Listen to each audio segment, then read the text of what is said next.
dufatikanye dusoma ijambo ry'Imana. Dusoma mu gitabo cy'umuhanuzi Yesaya ibice 9, turasoma umurongo wa mbere, dusome n'uwa 5 n'uwa 6. Umurongo wa mbere bavuga ngo abantu bagenderaga mu mwijima babonye umucyo mwinshi, abari batuye mu gihugu cy'igicucu cy'urupfu baviriwe n'umucyo. Iki gice cyose gitangira kivuga ibihanura umwami uzavuka ari umukiza n'umwami. Abantu bagenderaga mu mwijima babonye umucyo mwinshi, abari batuye mu gihugu cy'igicucu cy'urupfu baviriwe n'umucyo. Umurongo wa 5, nuko umwana yatuvukiye, duhawe umwana w'umuhungu, ubutware buzaba ku bitugu bye, azitwa igitangaza, umujyanama, Imana ikomeye, data wa twese uhoraho, umwami w'amahoro. Gutegekwa kwe n'amahoro bizagurira ku ntebe ya Dawidi n'ubwami bwe, bitagira iherezo, kugira ngo yibukomeze, bibushyigikize guca imanza zitabera no gukiranuka, uhereye none ukageza iteka ryose. Ibyo ngibyo Uwiteka Nyiringabo azabisohoresha umwete we, uvuge ngo amen. Dusome no mu butumwa bwiza bwa Yesu Kristo ko bwanditswe na Matayo, uhereye mu gice cya mbere umurongo wa 21 uravuga ngo azabyara umuhungu uzamwite Yesu, kuko ari uzakiza abantu be ibyaha byabo. Nuko ibyo byose byabereho kugira ngo iby'umwami Imana yavugiye mu kanwa k'umuhanuzi bisohore ngo, dore umwari azasama inda kandi azabyara umuhungu, azitwa Imanuweli, bisobanura ngo Imana iri kumwe natwe. Igice cya kabiri, Yesu amaze kuvukira i Betelehemu mu gihugu cy'Yudaya ku ngoma y'umwami Herode, haza abanyabwenge baturutse iburasirazuba bajya i Yerusalemu, barabaza bati, umwami w'Abayuda wavutse ari hehe? Ko twabonye inyenyeri ye turi iburasirazuba, none tukaba tuje kumuramya. Murongo wa 9, bamaze kumva umwami baragenda, kandi ya nyenyeri babonye bakiri iburasirazuba ibajya imbere, irinda igeraho uwo mwana ari ihagararaho. Babonye iyo nyenyeri baranezerwa cyane. Bageze mu nzu basangamo umwana hamwe na nyina Mariya, barapfukama baramuramya, maze bahambura imitwaro yabo, bamutura amaturo y'izahabu n'icyome n'ishangi. Babwirizwa n'Imana mu nzozi gusubira kwa Herode, banyura iyindi nzira basubira iwabo. Muryohewe n'ijambo ry'Imana ngo twongere dusome n'ahandi. Haleluya. Uyu munsi turavuga Yesu. Kadusome mu butumwa bwiza bwa Yesu Kristo bwanditswe na Luka. Kadusome ibice 2. Murongo wa 8, muri icyo gihugu hari habungeri barara ku gikumba bahindana kurinda umukumbi wabo, nuko marayika w'umwami Imana abahagarara iruhande, ubwiza bw'umwami burabagirana, bubagota impande zose, bagira ubwoba bwinshi. Marayika arababwira ati, mwitinya, dore ndababwira ubutumwa bwiza bw'umunezero mwinshi uzaba ku bantu bose, kuko uyu munsi umukiza bavukiye mu murwa wa Dawidi, azaba Kristo umwami. Ikintu cyo kirubabera ikimenyetso nuko muri busange umwana w'uruhinja yoroshwe imyenda y'impinja aryamishije umuvure w'inka. Muri ako kanya haboneka ingabo zo mu ijuru nyinshi, ziri kumwe na marayika uwo, zisingiza Imana ziti, mu ijuru icyubahiro kibi cy'Imana, no mu isi amahoro abe mu bo yishimira. Dusoreze ku murongo wa 27. Ajyanwa n'umwuka mu rusengero, uyu ni Simiyoni. Kuri 25 ngi Yerusalemu hariho umuntu witwaga Simiyoni. Uwo yari umukiranutsi witonda, kandi yategerezaga ihumure ry'Abisiraheli. Umwuka wera yari muri we, yari yarahanuriwe n'umwuka wera ko atazapfa atarabona Kristo umwami Imana. Ajyanwa n'umwuka mu rusengero.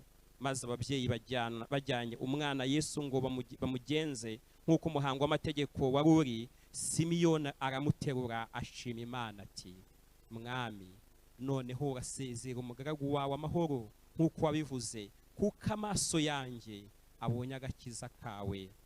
Haleluya.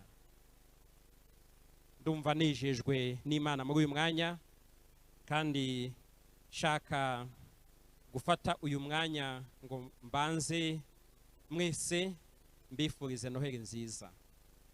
Noheli nziza. Noheli nziza. Bo turi kumwe mwese, na mbere yuko mbaha by'umwihariko ikaze muri uyu mwanya w'ijambo ry'Imana tugiye kuganira uyu mwanya. Uyu ni umunsi mwiza, ni umunsi wa Noheli, ni umunsi w'umunezero, ni umunsi turi gusoza umwaka nk'itorero, ni umunsi dushimira Imana yabanye natwe muri uyu mwaka wose. By'umwihariko ndabaha intashyo za bene so hirya hino mu gihugu. Twagize umugisha wo kubana na bene data mu maparuwase, mu matorero atandukanye, haba mu gihugu. Twagize umugisha wo kubana na bene data mu bindi bihugu. Yewe muri kino cyumweru gisoza umwaka twagize n'umugisha wo kwakira ubutumwa n'intashyo za bene so, z'abafatanyabikorwa bafatanya n'itorero umurimo w'Imana. Abo bose uyu munsi wa Noheli ndumva nshaka kubaha intashyo zabo, kandi ngafatikanya nabo bose kubifuriza Noheli nziza mu izina rya Yesu. Dushima Imana yabanye natwe ikaba itugejeje kuri uyu munsi mukuru wa Noheli. Ni ibyerekana umugambi Imana ikigufiteho. Kuba ukiriho ni ikimenyetso gikomeye cyerekana ko Imana ikigufiteho umugambi. Hari ibyatambutse muri uyu mwaka, hari abagiye, hari ibyagiye, ariko kuba ukiriho, ukaba ukiri mu nzu y'Imana, ukaba ugitegera amatwi ijambo ry'Imana, ni ikimenyetso cyerekana ko umwami Imana acyafitanye gahunda nawe. Umwami Yesu mucyo tumushimire ko aduhaye kwizihiza iyi Noheli, kandi ikindi nifuza ko tumushimira nuko mu gusoza uyu mwaka twizihiza Noheli tubasha kujya mu nzu y'Imana. Turi mu rusengero, byarashobokaga twaciye mu bihe abantu batabasha kujya mu rusengero, ariko mureke dukomere Yesu amashyi ko kugira neza kwe gutumye uyu munsi wa none turi mu nzu y'Imana. Kandi byashoboka ko bitewe n'ibihe wanyuzemo uyu munsi, kuko ndabizi ko hari n'abakurikiye ijambo ry'Imana bari kuri radio, uyu munsi bitakudiye kujya mu nzu y'Imana, ariko umwami wa hano twicaye niwe mwami wahuri. Rero ntabwo aza kutugira neza ngakureke niba ufashe umwanya ngo mwumve mu ijambo rye.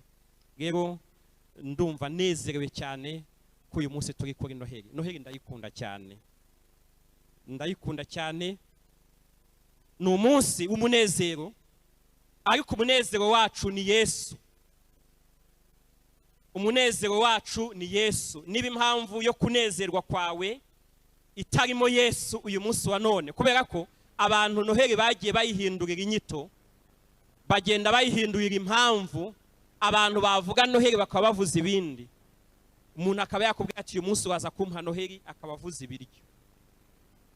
Umuntu akavuga ngo uyu munsi Noheli bakayita imyenda, Noheli bakayiha ibintu bitandukanye. Ubu wasanga hari umuntu waraye mu kabari, hari umuntu waraye mu muhanda, waraye adatashiwe, kandi akumva ko yabitewe na Noheli. Iyo si yabiguteye, kubera ko Noheli ni Yesu. Ibintu byose wakora uyu munsi bivanyemo Yesu, iyo Noheli ntabwo yaba ariyo, kuko ikihereza ubuzima, ikihereza icyanga, ikigira ikiri cyo, kubera ko Noheli ni umunsi Yesu yavuye mu buhanuzi bw'uko azaza mu isi, aragaragara baramubona. Noheli rero ni umunsi wo kongera kubona Yesu. Niyo mpamvu ibyo urimo byose uyu munsi ndakwifuriza ngo ubibonemo Yesu, kugira ngo Noheli kubere nziza. Nongeye kubabwira ngo Noheli nziza. Haleluya, haleluya. Ni umunsi wo gushima Imana, wo gushima Imana kubw'umurimo wa Yesu Kristo.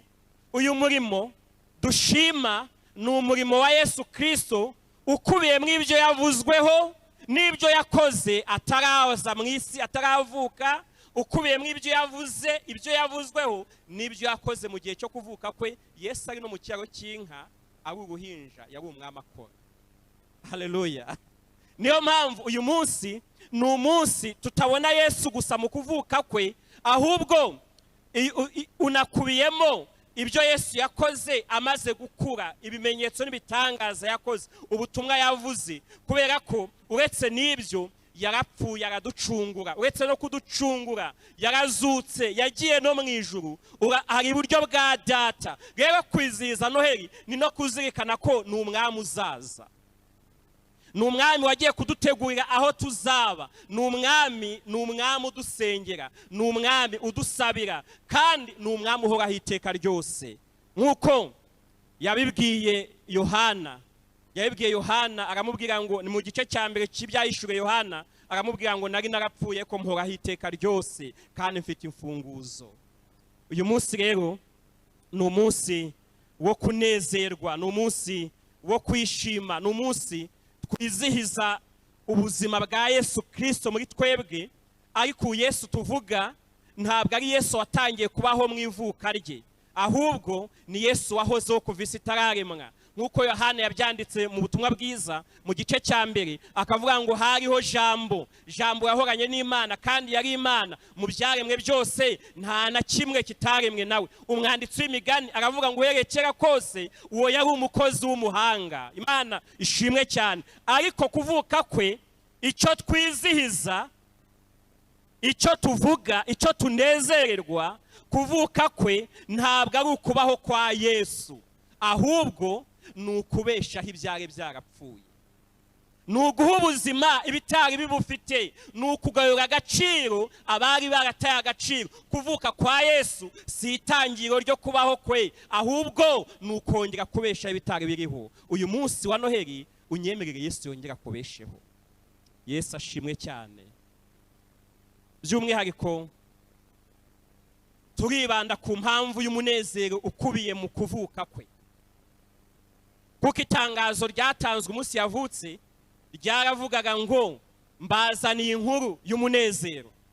Kuvuka kwa Yesu ni umunezero, ariko tugiye kureba muri makeya impamvu y'umunezero, impamvu y'ibyiza bikubiye mu kuvuka kwa Yesu, kuko ni umunsi wo kwakira igisubizo cyo kuvana isi, cyo kuvana umwana w'umuntu mu kangaratete. Kangaratete se mugakumva, cyo kuvana umwana w'umuntu mu kugorwa. Ni umunsi mwiza. Yo tuvuze gucungura umuntu,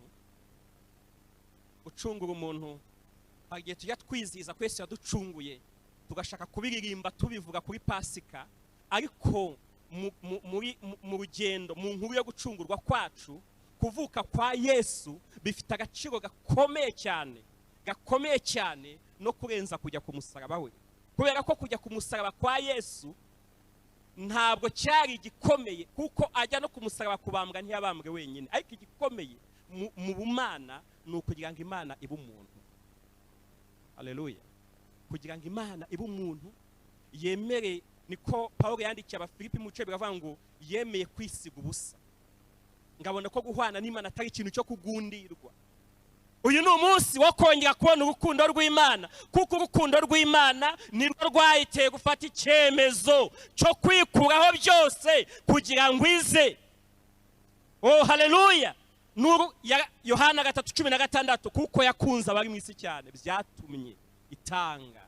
Uyu ni umunsi rero ukomeye, kuko bisaba kwicisha bugufi kwa Yesu. Uyu ni umunsi tubona uburyo Yesu yicishije bugufi, ngakemera kuba umugaragu, aba umuntu, aba umugaragu, ajya kuvuka, ajya mu mujyi mutoya, ajya mu muryango wo kwa Yosefu, aramanuka agera ubwo avukira mu nzu mu kiraro cy'inka. Ariko ibyo byose yabitewe n'urukundo. Imana ishimwe cyane.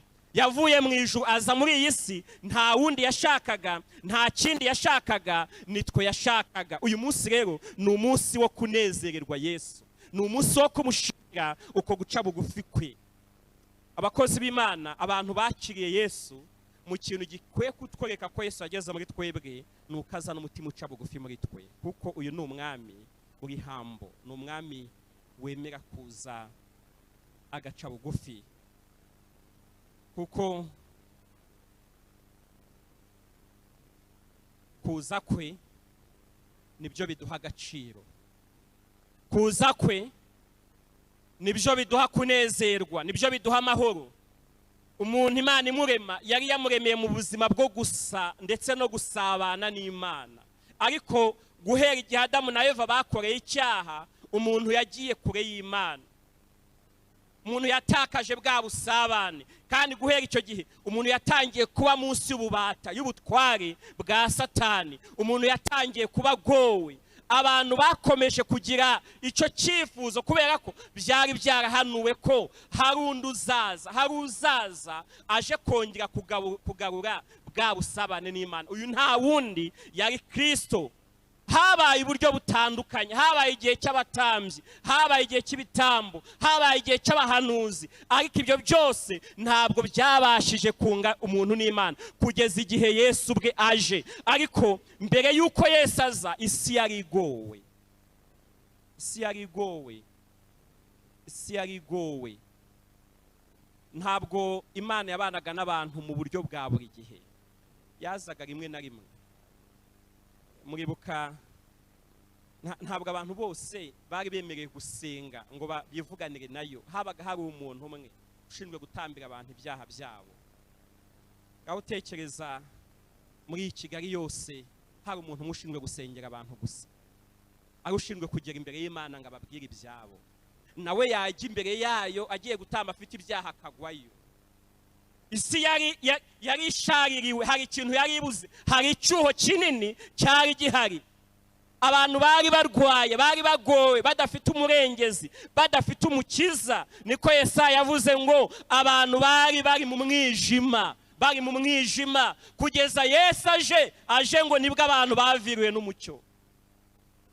Ngaho tekereza icyo gihe, ibuka wa muntu yasanze ku kidendezi amaze imyaka 38. Ngicyo gihe gukira kw'abantu ngo nuko marayika w'Imana ngo yazaga rimwe na rimwe, yaza ngo yajya mu kidendezi ngo ugezemo mbere agakira, abandi bose bagategereza igihe azagarukira. Ariko uyu munsi kubera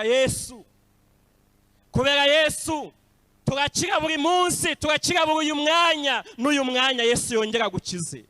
Haleluya! N'uyu mwanya kugire neza, kubera ko ntabwo utegereza igihe marayika azagarukira. Yesu yaje kubana natwe, yaje kudukiza, yaje kutugira neza, yaje kuturengera. Nkunda umuririmbyi wa 329, uyu muririmbyi avuga ikintu gikomeye cyane. 329 mu gushimisha Imana aravuga ngo nezerwa cyane, nezerwa cyane wasiwe araje shobuja, ngo mwabayirimo mwese mwe ngo musangwe mwinonosoye. Ngo musangwe mugize gute? Aka kajambo ndagakunda, mwabayirimo mwese mwe ngo musangwe mwinonosoye. Mwabayirimo mwese mwe musangwe mwinonosoye, ni mumukingurire mumwakira biharire, kandi byaremwe byose bimuhimba. Igitego cya gatatu kavuga ngo none ibitovu n'amahwa ngo ni mubirimbure, ngo twazaniwe n'ibicumuro n'intimba byatumezemo, ngo Yesu araturengera ngo abirindure muri twe, ngo wa muvumo awusimbuze umugisha we. Haleluya! Ngo hari ibitovu n'amahwa ngo twazaniwe n'ibicumuro, hari n'umubabaro twazaniwe n'ibyaha. Aravuga ngo ni mubirimbure, ngo maze wa muvumo awusimbuza umugisha we. Aravuga ngo yazanywe no kuganza isi, ngo twese atwereke ishimwe n'icyubahiro, ngo bituruka mu kwera kwe, ngo no mu rukundo afite, urukundo akunda abacumuye, ngo tumuhimbaze, ni umukiza utangaje. Oh haleluya! Nezerwa kubera ko Yesu yaje mu isi. Kuza mu isi kwe yaje kugira ngo abantu baruhuke, abantu bagubwe neza, abantu bari bamaze igihe baremerewe, bagowe, nta gisubizo, nta murengezi, nta mucunguzi, barabisengeye, barabisabye, ariko igihe kigeze. Niko umwanditsi w'Abagalatiya yanditse mu bice 5 umurongo wa 4, aravuga ngo ibice 4 umurongo wa 5, aravuga ngo maze igihe gikwiriye gisohoye, Imana yohereza umwana wayo wabyawe n'umugore kandi wavutse atwarwa n'amategeko, ngacungura abatwarwa nayo, biduheshe guhinduka abana b'Imana. Yesu numva twamukomera amashyi. Imana ishimwe cyane. Kuvuga kwe rero kudukura mu bubata bwa Satani. Kuvuka kwa Yesu kudukura mu bubata bwa Satani. Impamvu dukwiye kunezerwa uyu munsi, tugashima Yesu wavutse, tukamushimira, tukanezerwa, twaza mu nzu ye tukibuka ko impamvu tutakiri mu bubata bwa Satani nuko Yesu yavutse.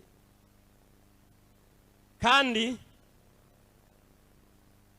uyu Yesu nibyo yatangaje umunsi yavukaga. Mu bintu bimugira igitangaza nuko ubu Yesu ni nawe watangaje ko yavutse. Inkuru yo kuvuka kwe ni Yesu wayimenyekanishije.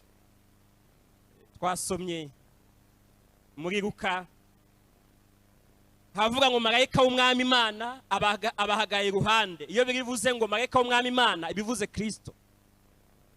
Ngo marayika w'umwami Imana abahagaye iruhande, ngo ubwiza bw'ubwami burabagirana bubagota impande zose. Abungeri abasanze ni Yesu ubwe ari mu kiraro cy'inka, ni naye wagiye asanga ngo abungeri bari maso, ngo arabasanga, ngo noneho ngo ahagararana nabo, ngo maze ngo ubwiza bw'umwami burabagirana ngo bagota impande zose. Bubagose bagira ubwoba, bagize ubwoba arababwira ngo mwitinya.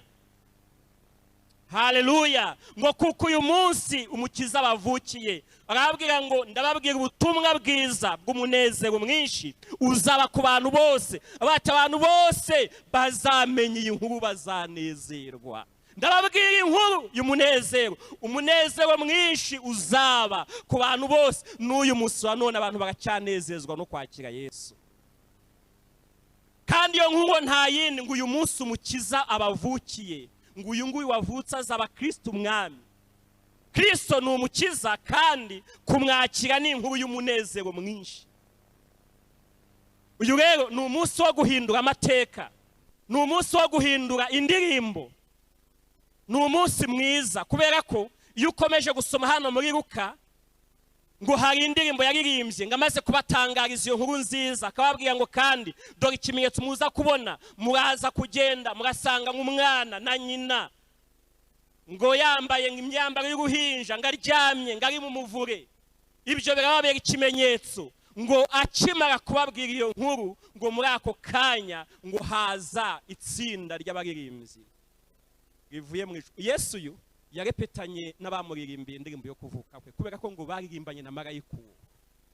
Haleluya, haleluya.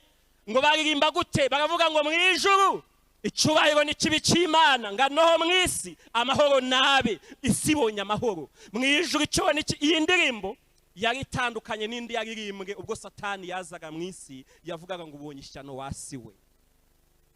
Kuvuka kwa Yesu rero yaraje guhindura indirimbo. Uyu munsi Yesu avukiye mu buzima bwawe, yahindura indirimbo maze iminsi uririmba. Hari indirimbo waririmbye umwaka wa 2011 uyisoje uririmba iyo ndirimbo, ariko Yesu ageze mu buzima bwawe iyo ndirimbo yayihindura. Kubera ko ni indirimbo yaririmbwe ivuga ngo wasiwe ubonye ishyano. Yesu aje mu isi yaririmbye indi ndirimbo iravuga ngo mwabari mu isi mwe nimwishime, joy to the Lord. Umunezero nube kubari mu isi. Yesu niwe soko y'umunezero. Nta bindi byatunezeza, nta bindi byaturyohera, nta bindi byatuma wumva uguwe neza nko kugira ubuzima bufite Yesu. Kuvuka kwe rero ni umunezero, ni ugutangiza ubwami bushya, ni ukudukura mu bubata bwa Satani, ni ukudukura munsi y'igitugu cy'ibyaha dutezwa n'umwanzi. Kubera ko Yesu avutse yaraje ateca agaciro ibyaha n'ubupfu Satani yakangishaga abantu. Abwira Satani ngo aba bantu sabawe n'aba data. Haleluya. Ubu turi aba data.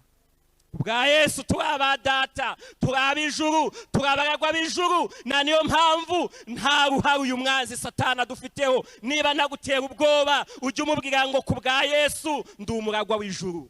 Yesu nicyo cyamuzanye kuvuka kwe, nukongera kumenya ko turi abaragwa b'ijuru, turi abana b'Imana. Imana yaturemye idufitiye urukundo rwinshi. Na niyo mpamvu kuvuka kwa Yesu ni intambwe ikomeye yo kutwambura mu bubata bwa Satani.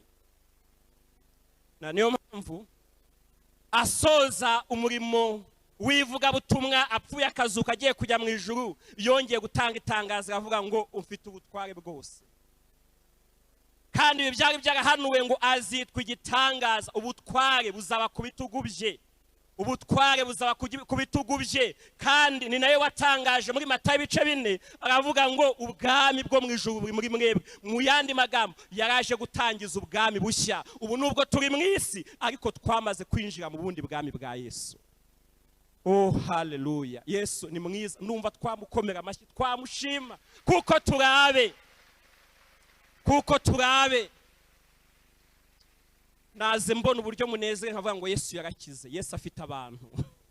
Yesu yarakize. Kandi byari byaravuzwe muri Yesaya bavuga iby'urupfu rwe, baravuga ngo azabona urubyaro. Nubwo yavutse ariko yaraje kubyara.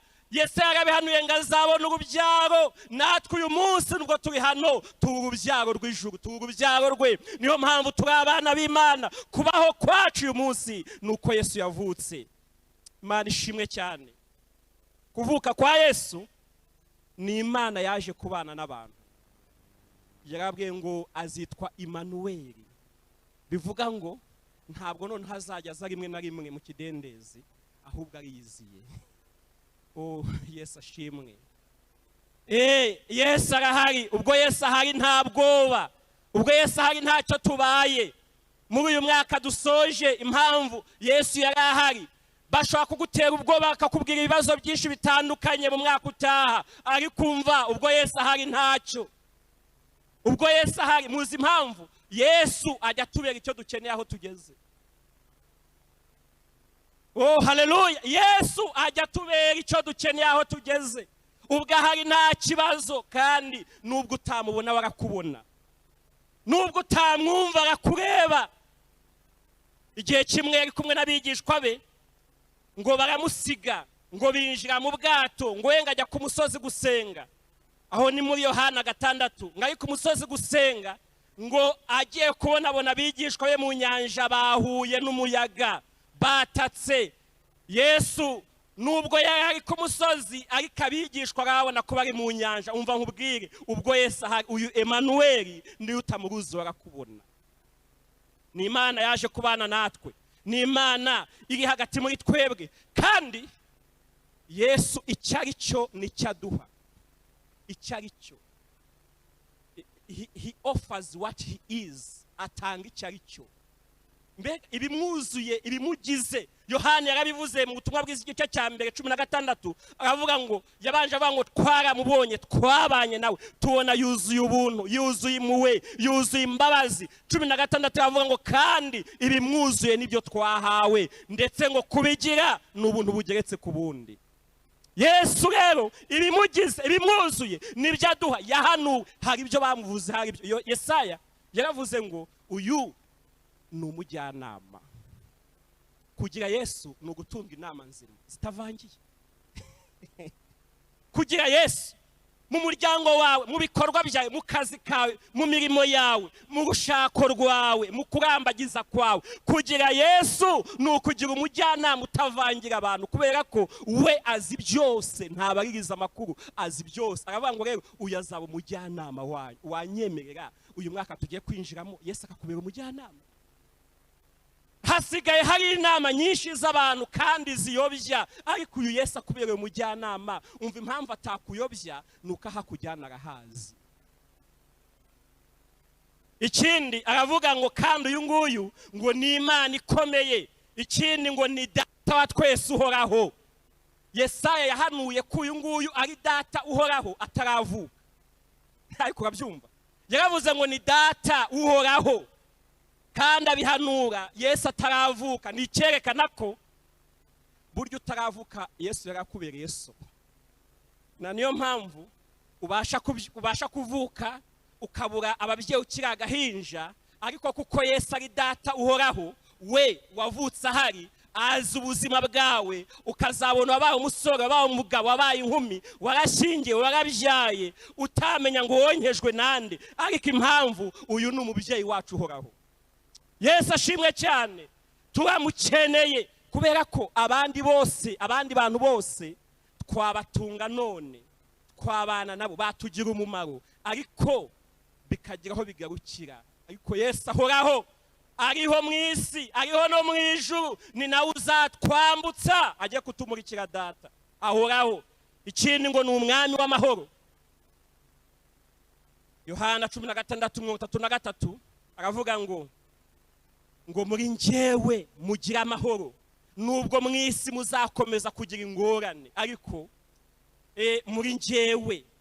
Hari ahantu Yesu muri iyi si yateguye abantu bagira amahoro. Hari icyumba yateguye, kuko iyi si yo nta gihe izaba itekanye idafite ibibazo, nta gihe iyi si izaba idafite ingorane. Tuzagira ibyorezo, hazaza n'ibindi, hazaba ibibazo bitandukanye, ariko hari ahantu Yesu yateguye abantu baba bakamahoro. Nta handi ni muri Yesu. Hari icyumba cyitwa Yesu abantu binjiramo nubwo bakiri muri isi bagatekana. Muri ibyo yavuze ngo none natwe dufite iyo nkuge, ni agakiza twahawe na Yesu. Niba ushaka amahoro, ngwino winjiremo. Ibindi byose wakora ushaka kugubwa neza no gutuza, wagira ubutunzi, ntabwo ubutunzi buhesha amahoro. Wakwiga amashuri ntahesha amahoro, nta kintu cyaguhesha amahoro ahoraho. Ariko muri Yesu, icyo cyumba cyitwa Jesus, ukinjiyemo, ukibayemo, ingorane nuko hari igihe abantu bajya bagisohokamo bagira ngo hari ahandi hari ibyiza. Umva, ni muri Yesu. Guma muri Yesu. Impamvu agufitiye umugambi w'ibyiza, gukunda nirwo rwatumye yisiga ubusa, nirwo byatumye ava mu ijuru araza, nirwo rwatumye yemera kujya mu kiraro cy'inka. Gukunda nirwo ashaka ko ugumana nawe. Nugumana na Yesu ntacyo uzaba. Kandi uyu Yesu tuvuga niwe muyobozi wacu, niwe muyobozi, ni umuyobozi wacu. Uyu niwe wayoboye abanyabwenge bava iburasirazuba, agiye kubereka aho Yesu yavukiye. Kuko iyo Bibiliya ivuze inyenyeri, the star, iyo ivuze inyenyeri ni Yesu. Uyu Yesu rero ni nawe wagiye kuyobora abanyabwenge, arababwira ngo ni muze ajye kubereka ahari. Ngo abanyabwenge ngo bagenda bakurikiye iyo nyenyeri. Ariko bageze kwa Herode, ibitekerezo byabo birabaganza, batangira kwiyobora, batekereza mu mahame y'isi yo kuvuga ngo ubwo umwami yavukiye kwa Herode. Umva ikintu kijya kituyobya inzira, ni ugushaka gusubiriza ibibazo by'ijuru kubishakira mu bisubizo bisanzwe. Bajya kwa Herode, wasanga nawe uzikariga Imana kubwira ati nzakugira neza, wati nzakugira neza, ugahita gutekereza umugabo muturanye, kavuga ati bwa ni runaka ubwo n'ejo yansuhuje. Tibranuza, ariko komeza ukurikira iyo nyenyeri. Haleluya. Komeza uyikurikire. Muri ibyo yavuze ngo ubwo tuyoborwa n'umukiza Yesu dufite amahoro, ngo kandi azatugeza mu ijuru amahoro. Umva impamvu dukeneye gukurikira Yesu muri urugendo. Niwe muyobozi wacu twahawe, nuko niwe uzahatujyanye. Kurikira Yesu. Ibindi byose bikuyoboye bibasha kuguhabya, byakuyobya, reka kugendera mu marangamutima y'abantu, kuko inyenyeri iratuyobora. Ijambo ryatugeze kwa Herode, barayibura. Bajya kwa Herode kubaza ati se yavukiye he, basanga ntibabizi. Barabwira ati ntacyo mugende, nimuza kwamenya natwe muraduha amakuru. Ngo bongeye gusubira mu nzira nyayo. Umva impamvu Yesu utari kumwumva muri iyi minsi ngo akuyobore, reba niba utaravuye mu nzira nyayo. ngo bongeye gusubira mu nzira bongera kubona ya nyenyeri ngo bayibonye baranezerwa barayikurikira ngo irabajyana ngo ibageza kuri cya kiraro ngo bahageze ngo barebyemo imbere babonamo umwana w'uruhinja. Haleluya! izatugezayo iyi nyenyeri. Kuvuka kwa Yesu yaraje kugira ngo atubere umuyobozi, kugira ngo azadushyikirize data. Yaraje, umva, Yesu ari kumwe natwe, yarahari, kandi impamvu ni ukugira ngo atubere umuyobozi. Ni uyoboye itorero, ni utuyobora. Ni ubuzima bwawe atari Yesu kuyoboye, uzahaba, uzaca inzira itariyo. Uyu nguyu yaraje ngo atubere umuyobozi, uzatuyobora akatugeza kwa data, akatugezayo. Nagerayo azahagarara avuge ngo ngaba. Haleluya! Avuge ngo ngaba azamurika itorero, arariyoboye. Na niyo mpamvu tukiri muri runo rugendo twe kuyoboza inzira handi, duhanga amaso Yesu, n'uzakomeza kutuyobora umuyobozi mwiza. Ikindi, uyu Yesu kuvuka kwe biduhesha agaciro, niwe gaciro kacu. Ubuzima butarimo Yesu nta gaciro bufite, ntaho bwatugeza. Gihe kimwe naganiriye n'umwana wo muri Ecole de Dimanche, nk'aba badusomeye umuvugo, barabana bose rwose Yesu abaha umugisha. Kandi tusabiye abana bose dufite mu itorero, bafite impano nziza, tubasengere, tuzirere. Bafite impano nziza zo gukorera Imana. Ndi kuganira nawe twiga ijambo ry'Imana muri Bible study, ndamubaza ngo ariko kuba Yesu yaravukiye mu kiraro cy'inka mu muvure, we wumva bivuze iki? Arambwira ati rero Yesu yaje kuvukira mu isi, ubwo kuvukira mu kiraro cy'inka byerekana ko Yesu yabonaga isi imeze nk'ikiraro cy'inka. Ati none se umuvure? Ati nyine mu isi harimo abantu. Ati byerekana ko n'abantu nabo Yesu yabonaga bameze nk'imivure. Ariko tuganiriye dusanga iyi isi, ubuzima butarimo Yesu burimo agaciro gake. Ariko Yesu niwe wenyine waza mu muvure, wajya mu kiraro kikagira agaciro, kuko Yesu akigezemo abanyabwenge baraje. Yesu akigezemo bazanye ibihumura. Yesu akigezemo bazanye izahabu. Yesu akigezemo abaririmbyi bavuye mu ijuru bararirimba, abamarayika bararirimbye. Yesu akigezemo abashumba baraje. Hari ibintu byabuze iwawe kuko Yesu adahari. Uyu munsi icyo ukeneye ni ukuzana Yesu mu buzima bwawe. Ibyo wakibeshyamo byose ukumva urakomeye, ukumva hari urwego uriho, iby'isi bigira umunezero w'akanya gato, ariko iby'ijuru nta maherezo. Oh haleluya! Niyo mpamvu dukeneye Yesu. Iyi si ikeneye Yesu. Umva bene data mu nyumva, dukeneye Yesu kwa mu buzima bwacu. Ibindi byose wakishingikirizaho bima ubu musore, ukumva umusore rwose, ariko imyaka 10-15 tangira kujya muri ba muzehe,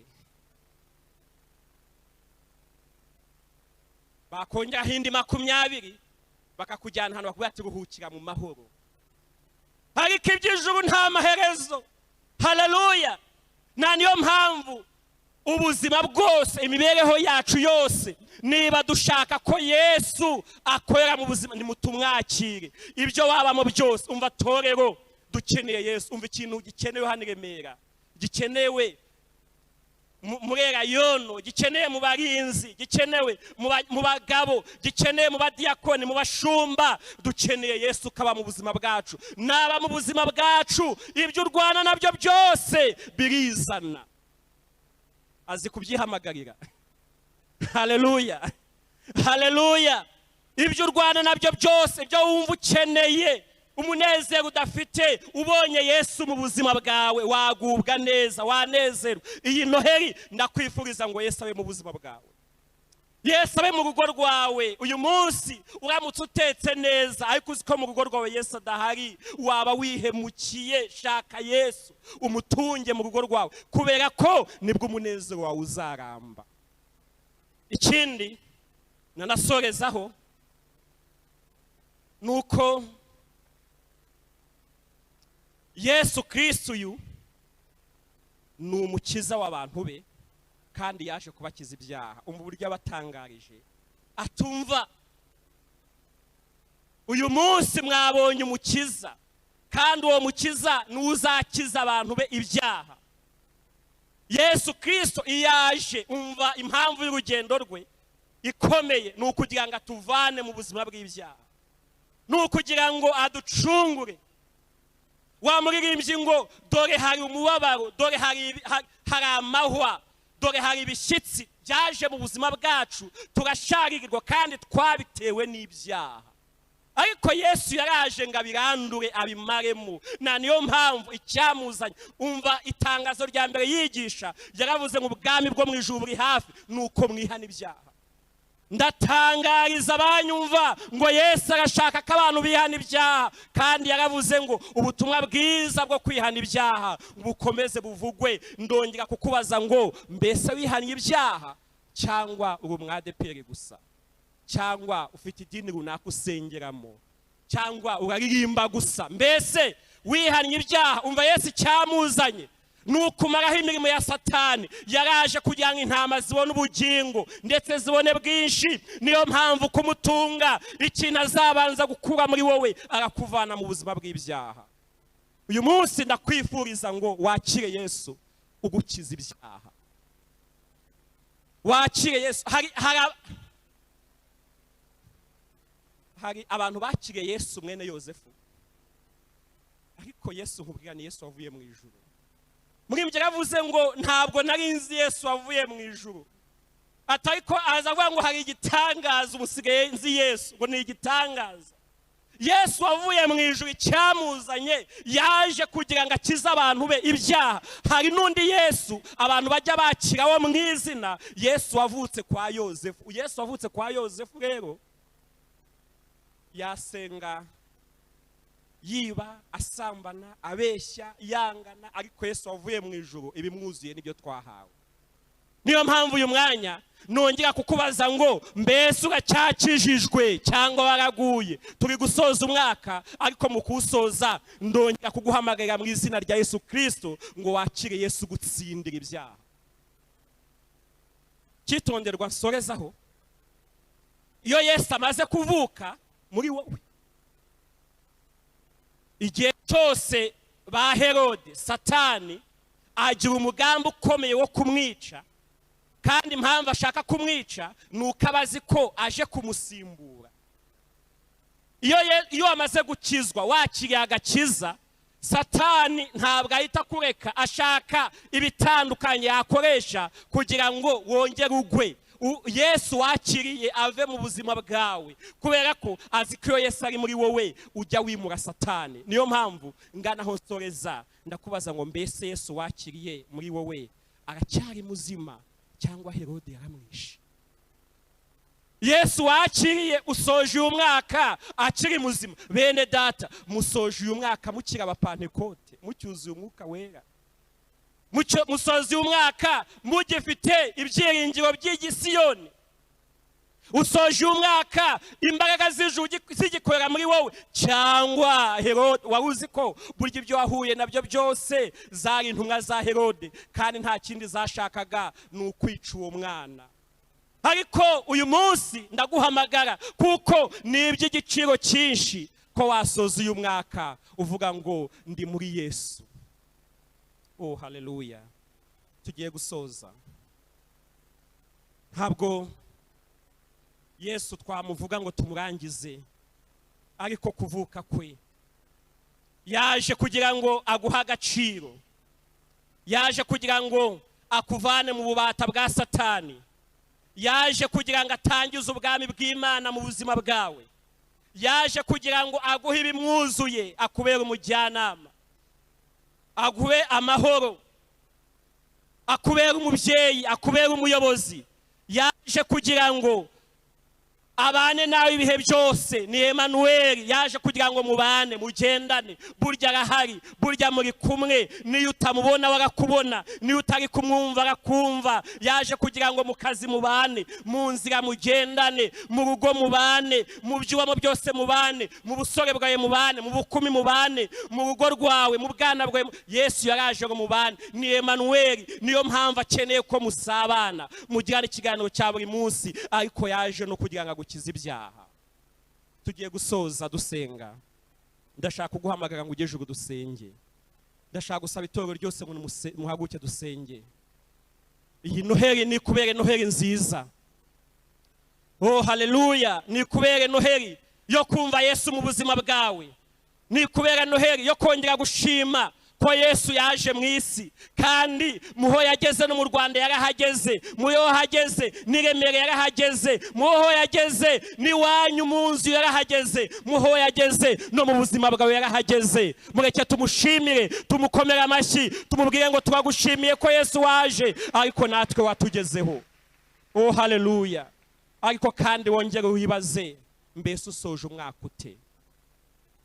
Usoje umwaka ute? Wowe unyumva uyu mwanya, usoje umwaka ute?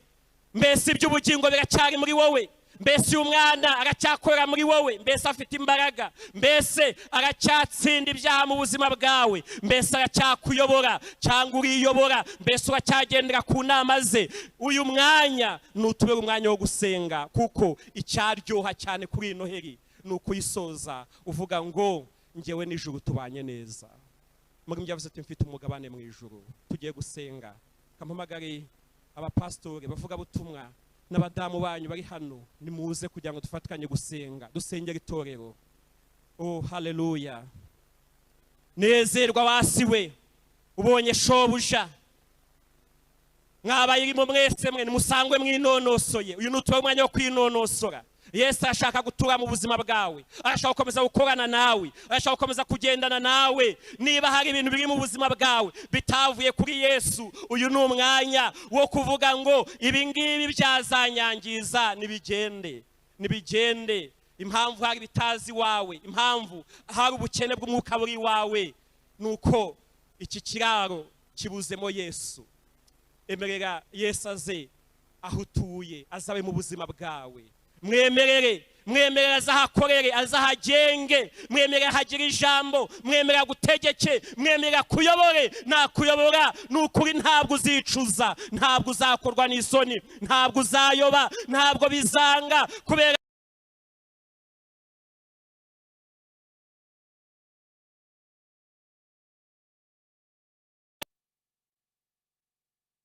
we dusoje umwaka waraguye. Rambura ikiganza tugusengere. Ushaka gusoza uyu mwaka uri mu bihe byiza, uvuye mu bibi, uvuye mu byaha, rambura ikiganza tugusengere. Murakoze mwe murambuye ibiganza. Wewe wasusoje umwaka waraguye, urabizi ko nubwo uterana, nubwo waje muri Noheli, ariko umwuka arakubwira ngo wa mugabo we, wa mugore we, wa musore we, wa mukobwa we, waraguye, wasubiye mu byaha. Ariko uyu mwami yaje ari umukiza wawe, yaje ari umukunzi wawe, yaje kwifuriza ibyiza, yaje kugambiriyeho ibyiza, yaje gushakira amahoro. Kandi uretse n'ubuzima bw'isi bwakugora, arashaka no kuzagutuza mu ijuru. We waguye nawe utarakizwa, rambura ibiganza. Kugwa urabizi, umwuka bivuga neza mu ijwi ryumvikana mu mutima wawe, akakubwira ngo nubwo ukiza waraguye, ariko uyu ni ukubera umunsi mwiza wo kugendererwa n'Imana. Yesu abamugishe mwarambuye ibiganza. Yesu abaha umugisha. Mwarambuye ibiganza, Yesu abaha umugisha. Tugiye kubasengera. Ngiye gusaba Pasiteri Safari agiye kudufasha gusengera abarambuye ibiganza. Tubingingire mu izina rya Yesu, tubasengere. Ariko ndongera kukubaza ngo mbese mwene data, nawe waba unyumva tutari kumwe aho uri hose, ukabuzi ko uyu mwaka waguye, wasubiye inyuma, wavuye mu byizerwa, nta mpamvu n'imwe, wabuzi ko ibitero byose byakugezeho, byaje iwawe, byaje mu buzima bwawe, bikakunaniza mu mwuka, zari intumwa za Herode, kandi nta kindi zashakaga ni ukwica uyu mwana. Ariko emerera Yesu Kristo abe mu buzima bwawe bwose. Rambura ibiganza tugusengere. Oh Yesu shimwe, Yesu shimwe, oh Yesu shimwe, Yesu ushimwe, Yesu ushimwe, oh Yesu ushimwe, oh haleluya, Yesu ushimwe. Nugira ijambo mu buzima bw'iri torero, nugira ijambo ritsinda ibyaha, kuko waje ngo wemeze abisi ibyaha. Waraje guterana ni byiza, ariko Yesu waraje ngo wemeze abantu iby'ibyaha kandi ubatsinde. Tsinda imitima y'abagabo, tsinda imitima y'abagabo, tsinda imitima, kuko abantu bavuye mu bibi, bavuye mu byaha, bavuye mu ngeso mbi, abo nibo bazabana nawe mu bwami bw'iteka ryose. Reka iyi Noheri itubere umunsi wo gutsinda ibyaha, wo kuva mu bibi, wo kuva mu byangiza, mu byonona ubugingo. Urambuye ibiganza tugiye gusengera. Oh Yesu Kristo ushimwe, Yesu Kristo ushimwe. Reka umushumba Safari dusengere, agusengere wowe uri hano, asengere n'undi muntu wari wese ufashe uyu mwanya hari kubwira ijambo, akaba yumva ashaka kuva mu byaha byamwangije muri uyu mwaka. Reka dusaba barambuye ibiganza mwigire hino. Oh Yesu ushimwe. Basengere tubarambura ibiganza byerejwe mu mwigire hino.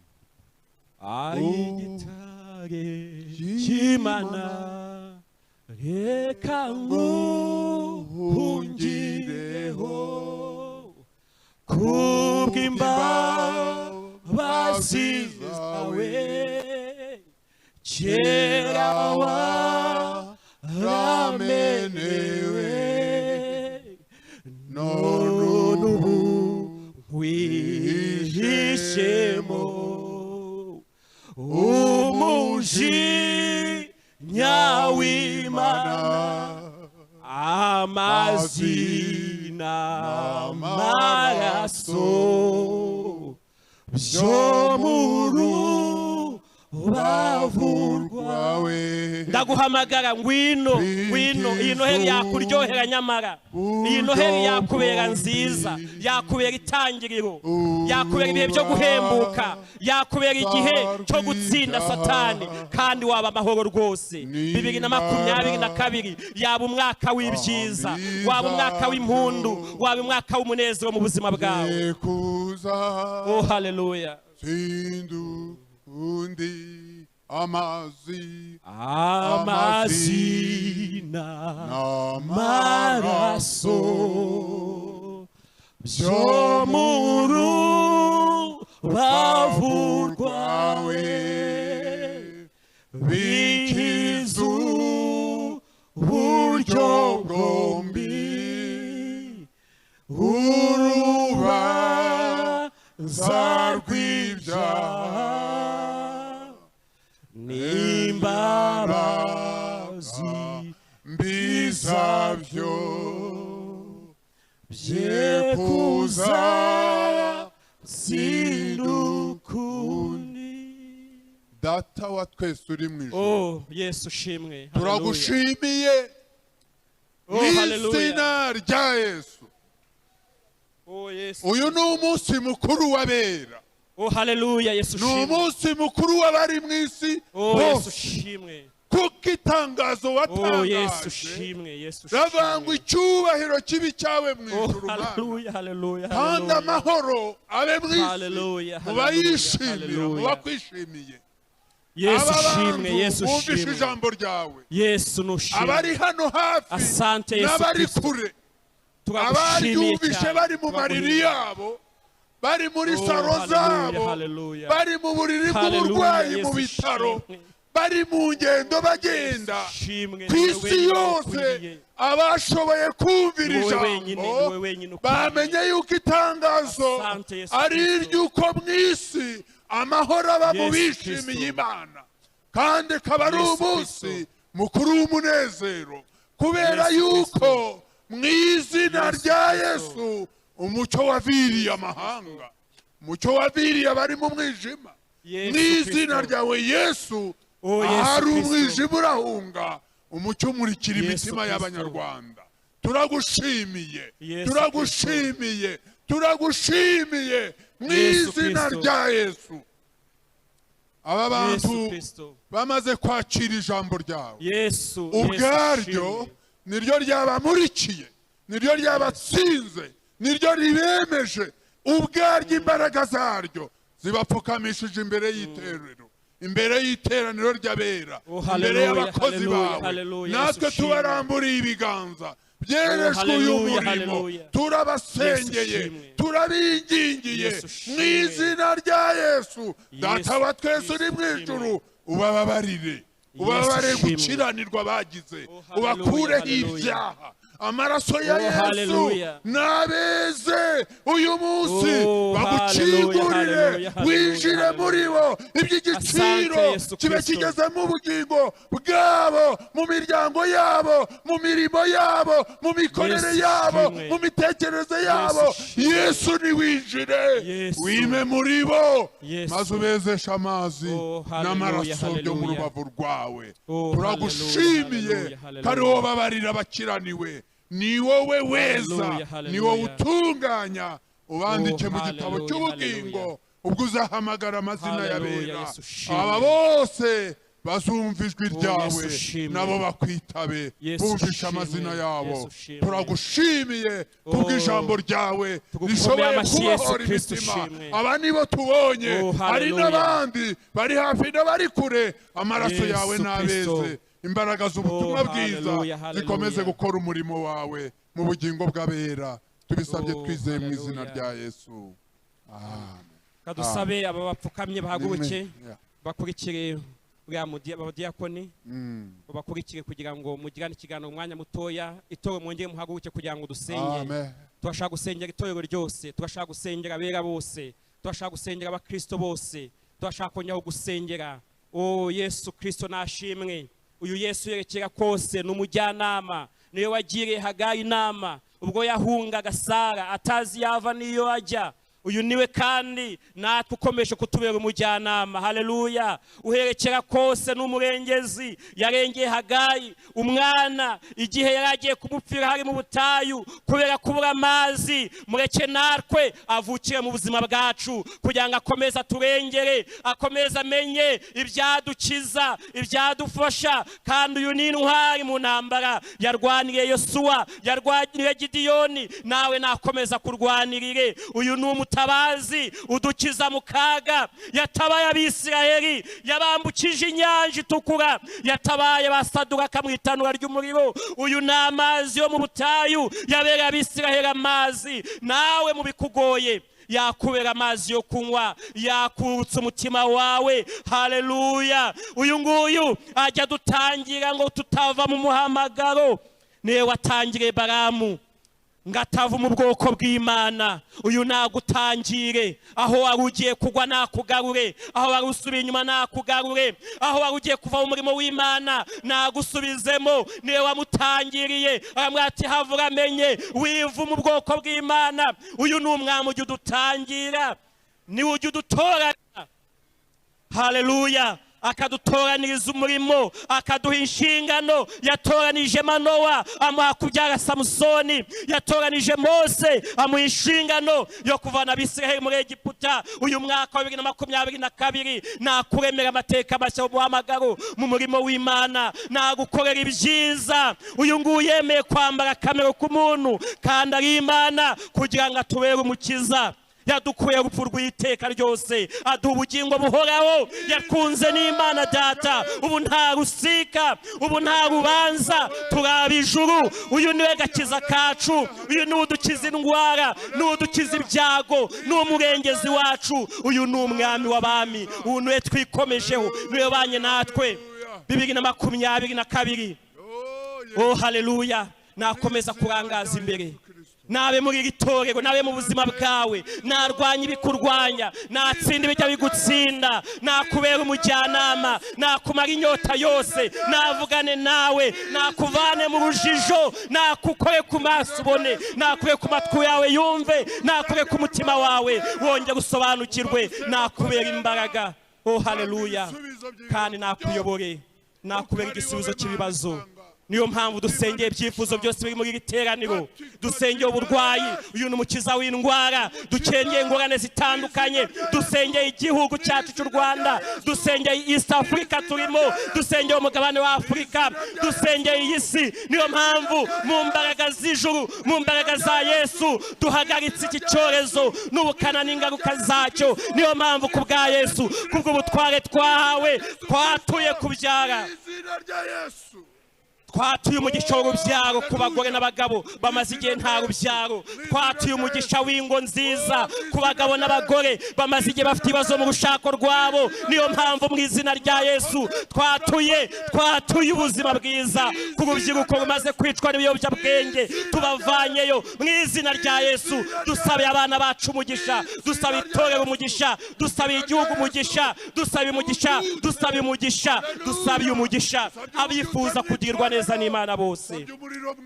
Data urakoze, tugukomeye amashyi tugushimira kubwa byose ukoze, kubw'umugambi wawe, kubw'ineza yawe no kubw'imigambi ufite kuri twe. Ni mu izina ry'Yesu tusabye urakoze. Amen, amen.